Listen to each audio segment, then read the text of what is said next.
Considering a home renovation or extension? If your builder's presented you with an ABIC Simple Works contract, you need to understand what you're signing up for. Unlike standard building contracts, the ABIC Simple Works contract has an architect overseeing your project, not just the builder managing everything. It's typically used for residential projects between $100,000 and $5 million. For projects under $500,000, you'll need to ensure the contract complies with NSW Home Building Act requirements.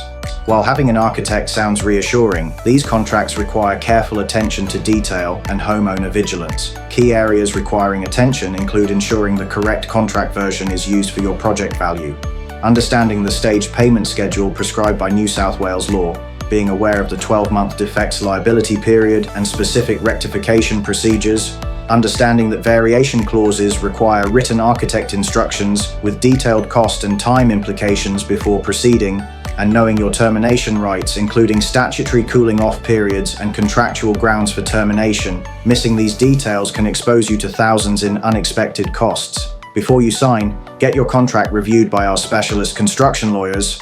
We'll identify the risks and explain them in plain English. Contact John Dela Cruz at Contract Specialist today to get a fixed fee quote.